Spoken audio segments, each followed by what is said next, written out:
Hello and নমস্কার বন্ধুরা, welcome to my channel. আমরা এসেছি পুরীতে, আর পুরীর বেস্ট পার্ট হচ্ছে সমুদ্র। আমার তো দারুণ লাগে, মেন অ্যাট্রাকশনই বিচ। আর যদি সেই বিচের সামনেই হোটেল নেওয়া হয় তাহলে তো আর কথাই নেই। আমরা উঠেছিলাম পুলিনপুরিতে। ফর মি পুলিনপুরি ইজ গুড, আমার ভালো লেগেছে। পুলিনপুরি স্টাফেরাও খুব কোঅপারেটিভলি আপনাদেরকে হেল্প করে, তো আমার খুব ভালো লেগেছে। পুলিনপুরিতে গেলে আপনারা নিচেই একটা রেস্টুরেন্ট পেয়ে যাবেন। ওই রেস্টুরেন্টের খাবার দাবার আমার ভালো লেগেছে, একদম ঘরোয়া। চলুন আপনাদেরকে আমি ভিতরটা দেখাই। আমি কাল রাত্রেই এসেছিলাম, বাট কাল রাতে আর ভিডিও করা হয়নি যেহেতু অন্ধকার হয়ে গেছিলো। তো আজকে ব্রেকফাস্ট করতে এসে ভাবলাম আপনাদেরকে দেখিয়ে দিই। আমি বলবো সং অফ বেঙ্গলে লাঞ্চ আর ডিনারটা করাটা বেশি ভালো হবে। ওখানে লাঞ্চ আর ডিনারটা বেশি ভালো পাওয়া যায়, ব্রেকফাস্টটা আপনারা বাইরে থেকে করে নেওয়াটাই বেটার। এবারে চলুন আপনাদেরকে হোটেলের ভিতরটা দেখিয়ে দেওয়া যাক। এটা ছিল রিসেপশন, সামনে একটা অ্যাকোরিয়ামও আছে। এখানে লিফটের সুব্যবস্থা রয়েছে। তো আমাদের সেকেন্ড ফ্লোরের রুম, তো চলো যাওয়া যাক। এখান থেকে আপনারা সোনালি হোটেলটাকে পুরো ভালোভাবে দেখতে পাবেন, কারণ একদম পাশেই। আর হোটেলের ভিতরটাও দেখতে পাচ্ছেন, ভীষণই সুন্দর, আমার খুব ভালো লেগেছে। আর আমরা ভিউ রুম নিয়েছিলাম, তো আমাদের রুমটা একটু সামনের দিকে যেতে হয়। আমাদের রুম নাম্বার ছিল 303। তো আজকের আমি আপনাদেরকে 303-এর রুম টুয়ারটা করে দেখিয়ে দেবো। চলুন যাওয়া যাক।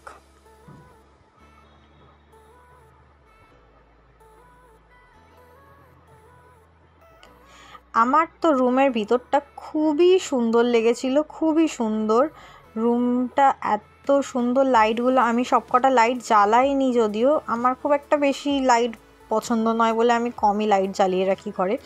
তো খুব সুন্দর, একটুখানি মেসি হয়ে রয়েছে রুমটা, বুঝতেই পারছেন আর কি। আমাদের আগেই চলে আসা হয়েছে যেহেতু লাগেজ বাগেজ চারিদিকে ছিল। মিররটা ভীষণই সুন্দর লেগেছে আমার মিররটা। অ্যান্ড এখানের বেস্ট পার্ট ছিল এখানে মিনি ফ্রিজ দিয়েছে। মিনি ফ্রিজটা আমাদের অনেকটা কাজে লেগেছিলো, আমরা রোজ কিছু না কিছু ফ্রিজে রাখতাম। তো এটা একটা খুব ভালো ব্যাপার ছিল। ওপরে ইলেকট্রিক কেটেলও দিয়েছে, চা করার জন্য টি ব্যাগ আর মিল্ক পাউডার, সুগার পাউডার সব ওরা দিয়ে দেয়।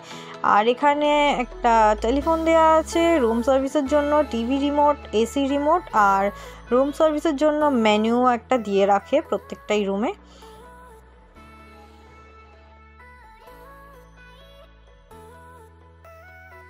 এখানে ডিজাইনটা দেখতে পাচ্ছেন খুব সুন্দর, আমার তো এই লাইটটা খুব সুন্দর লেগেছে। এবারে চলুন আপনাদেরকে ভিউটা দেখানো যাক, যেটা এই রুমের মেন অ্যাট্রাকশন।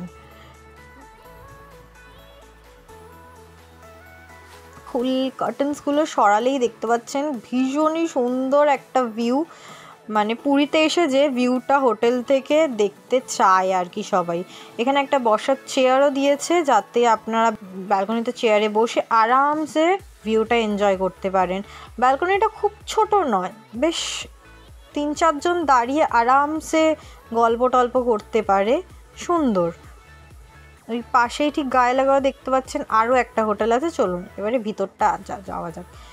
বেডটা ভীষণই সুন্দর, খুব কমফোর্টেবল। ওরা এক্সট্রা একটা করে পিলো দিয়ে রেখেছে।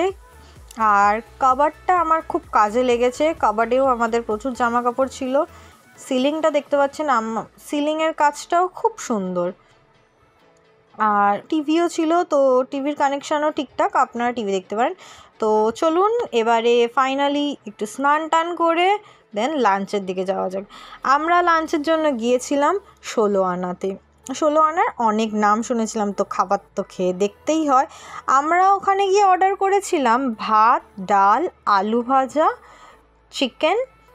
আর পুরীতে গিয়ে কাঁকড়া অর্ডার করব না এটা তো হয় না, আমরা কাঁকড়াও নিয়েছিলাম। কাঁকড়াটা বেশ বড় সাইজের ছিল আর ভীষণ টেস্টি, ভীষণ টেস্টি। আমার দিদির তো খুবই ভালো লেগেছে ওখানে। আর 1 প্লেট কাঁকড়াই অ্যাভেলেবেল ছিল, 1 প্লেট কাঁকড়াতে 2 পিস করে দিয়েছে। তো আমি বলবো 16 আনাতে গেলে অবশ্যই অবশ্যই কাঁকড়াটা অর্ডার করবেন। তো চলুন খেয়ে দিয়ে ঝটঝট আবার বেরাতে হবে, একটু খেয়ে নিই। আমরা খেয়ে দিয়ে উঠেই বেরিয়ে পড়েছি গুপ্ত বৃন্দাবনের উদ্দেশ্যে। গুপ্ত বৃন্দাবনে আজকে দেখতেই পাচ্ছেন বেশ ভিড়। অ্যাকচুয়ালি বন্ধের টাইম হয়ে এসেছে বলে বেশি ভিড় হয়েছে। তো ওখানটাতে আপনাদের টিকিটের জন্য একটা করতে হয়, 10 টাকা করে টিকিট নেয় পার মাথা। তো ওখান থেকে টিকিটটা নিয়ে দেন ভিতরে ঢুকে পড়লেই দেখতে পাবেন একটা বেশ বড় সাইজের জগন্নাথের মূর্তি। আমার ভালো লেগেছে জগন্নাথের মূর্তিটা, বেশ কিউট।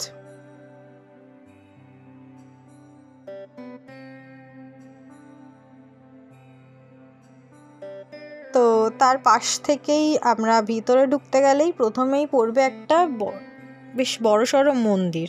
তো চলুন মন্দিরের ভিতরটাকে দেখে আসা যাক। এটা রাধাকৃষ্ণেরই মন্দির আছে।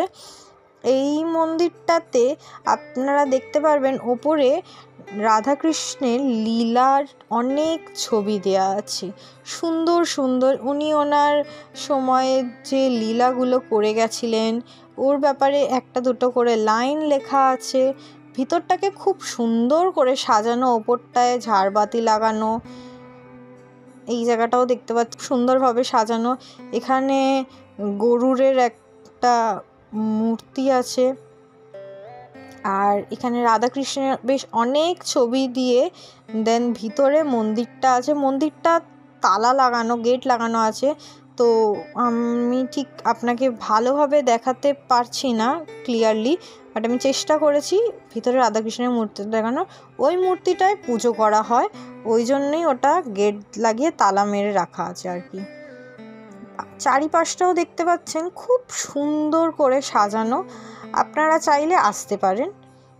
আরও যদি আপনি আপনার মা বাবা, বয়স্ক ঠাকুমা, দাদু এদের সাথে আসেন তো এদের তো খুবই ভালো লাগবে। আমার দাদুর তো এই জায়গাটা খুব পছন্দের।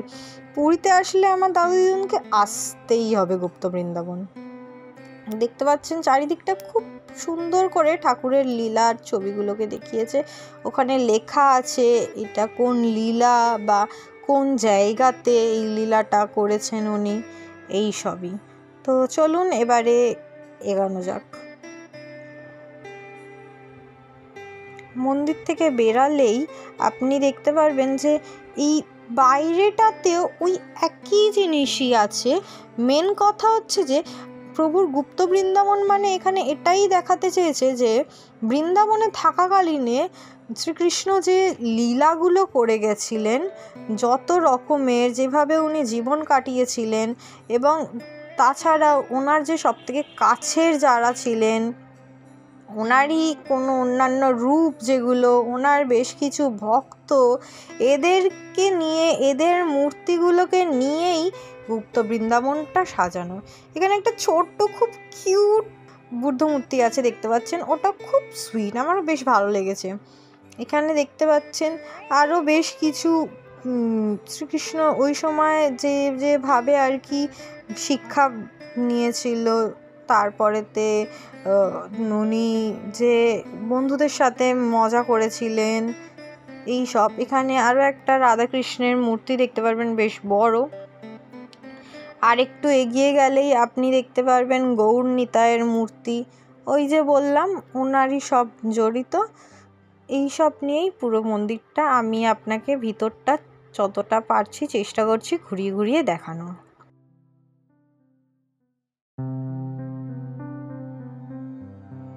এখানে ওই একটা রাধাকৃষ্ণের মন্দির দেখালাম, এখানে ভিতরটায় গেলে আরও একটা রাধাকৃষ্ণের মন্দির আছে। এই মন্দিরটাতে আলোটা জ্বালেনি বলে আমি পুরো মন্দিরটা দেখাতে পারিনি ভালো করে, পুরোটাই অন্ধকার। অনেক আলো জ্বেলেছে বাট অনেকটা লেটে, যখন আমরা বেরিয়ে আসছিলাম, ওই জন্যে আমি পুরোটা ভালো করে আপনাদেরকে দেখাতে পারিনি। তবে ওই ভিতরটাতে দেখছেন যে কাঁচ দিয়ে দরজা করে সব গার্ড করা আছে। ভিতরটাতে আছে যে ওই শ্রীকৃষ্ণ যে গোপীদের সাথে রাস করতেন, ওই রাসলীলার সময়টায় ওই জায়গাটা যেভাবে সাজানো থাকতো, সবাই যেভাবে রাসের সময় সেজেগুজে থাকতেন, প্রভুর সাথে রাসলীলা করতেন সেই সময়।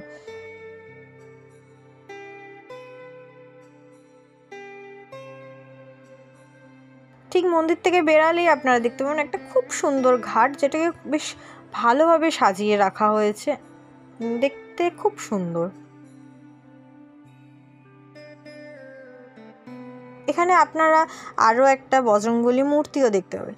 এখানে মানে একটাই প্রবলেম হয়ে গেছে, আমি এর আগেও বেশ কয়েকবার এসেছি, কিন্তু যেটা কথা যে এই রকম এত গার্ড করা ছিল না এগুলো। এই যে নেটের যে এগুলো লাগিয়েছে, এই তারের যে গার্ডগুলো লাগিয়ে দিয়েছে, আগে এইগুলো ছিল না, একটু ওপেন ওপেন মতোই ছিল বলে বেশ পরিষ্কার দেখা যেত, সুন্দর লাগতো। কিন্তু এখন যাই হোক, এইভাবেই দেখতে হবে। এখানে বজরংবলীর একটা বড় মূর্তির সাথে সাথে আছে আরও একটা বড় মূর্তি।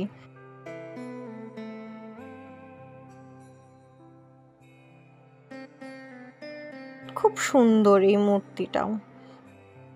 তো চলুন এবারে বেরিয়ে আসা যাক। এটা হচ্ছে গেটটা, ভালো, বেশ আপনারা আসতে পারেন চাইলে। তো আমাদের তো ঘোরা হয়ে গেছে, আমরা হোটেলে ব্যাক করে একটু রেস্ট নিয়েই চলে এসেছি ডিনার করতে। আমরা রাতের ডিনারটা আবার সং অফ বেঙ্গলেই করেছি।